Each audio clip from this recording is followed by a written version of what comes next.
Hi, this is Dr. Kaan of the ACL Academy, and today I'm going to go over one of the most basic exercises for your ACL recovery, but also one of the most important, not only to begin to build some quad strength, but also to help you functionally, and that is the step up, or what I like to call the quad bias step up.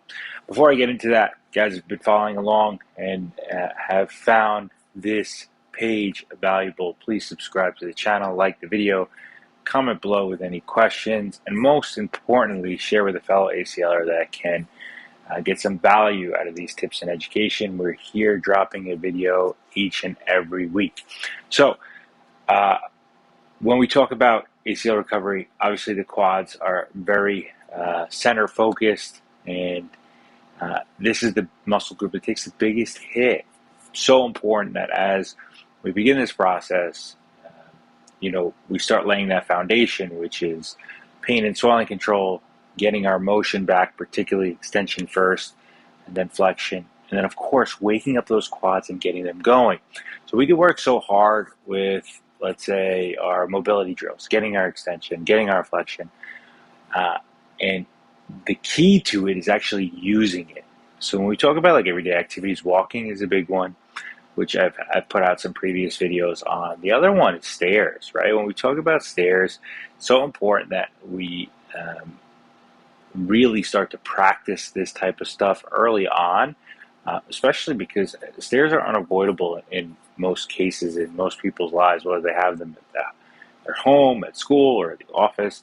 It's important that if we teach and we can learn the right way to do these things, it can actually help with our recovery process. You can actually help build some quad strength there. Most of the time when people start learning stairs, we can develop some bad patterns. Same as walking. When we are walking, we talk about striking with our heel, pushing off our toes, using that full extension.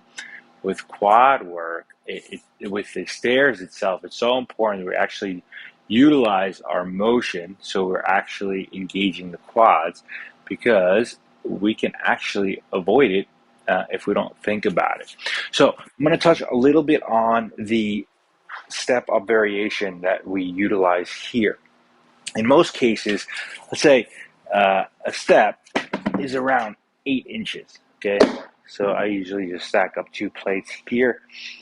So this way you can get a visual. I'm going to drop this camera back a little bit so you'll get a better glimpse of what we're trying to do here. So if you can see the bottom of the screen here, there's about an 8-inch step. Now, when people are first learning to do the step, they'll place their foot on the step and they'll step up from this position, right?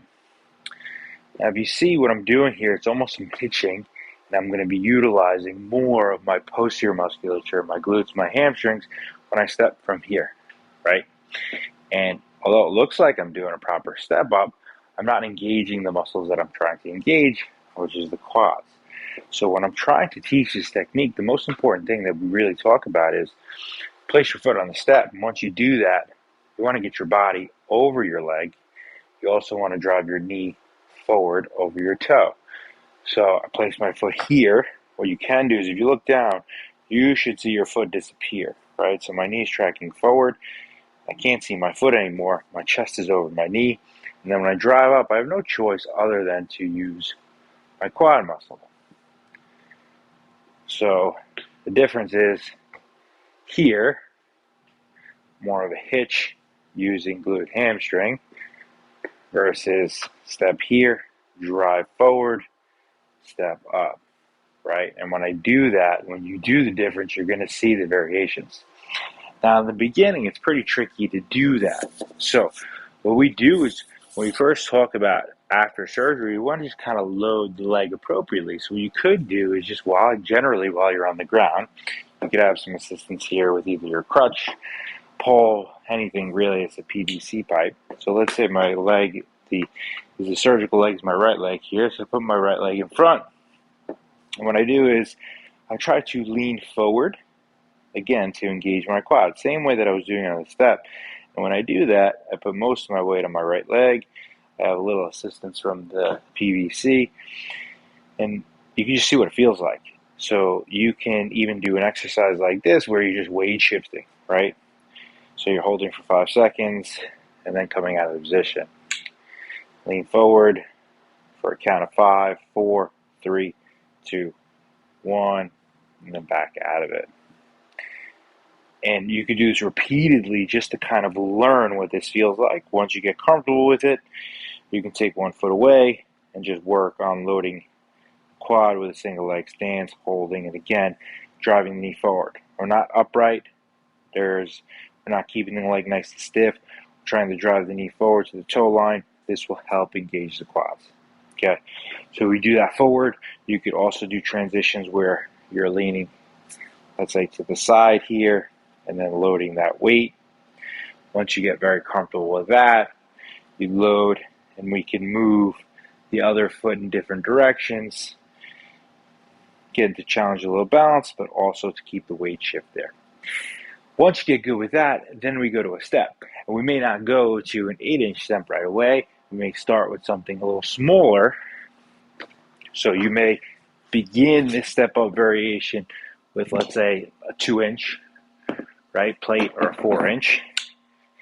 And similar response, foot comes up, we drive the knee forward, and then from here we step up. What I like to do is also work it on the way down. So when I'm going back down, I'm going to drive the knee forward, get my body weight over it.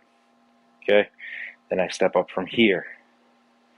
So this whole time, my quad muscle is doing the workload that we want it to do. And then as you get comfortable with it, you would go from this 2-inch plate to back to,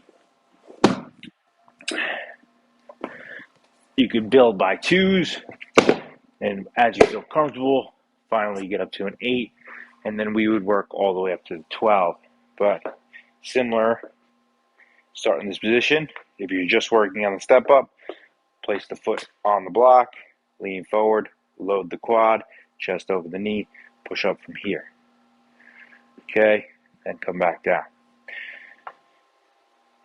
Drive forward, knee over, push up from here.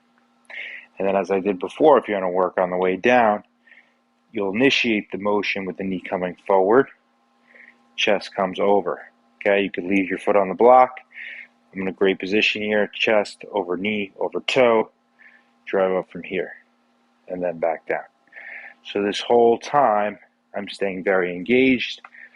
All my weight is on that front leg there. So that will show you to load the quad the right way, and obviously will correlate with stairs, right? When we have stairs at home, school, or work, and you could practice this stuff. So not only are you utilizing this stuff in your rehab recovery, but now there's carryover, and you're relearning, reteaching to not only use the knee appropriately, but also to use the muscles around the knee appropriately. So important early on, so we don't develop compensations. These is everyday activities such as walking and stairs. If you can learn them right as you're relearning to do them and utilizing them, it goes a long way in your recovery process and actually speeds things up. If you develop compensation patterns, both your walking as well as stair technique, then it takes a little bit of a hit to not only engage the right muscles, but then to work you out of those bad habits. So I love this step-up exercise. I just make sure that our patients are doing it appropriately.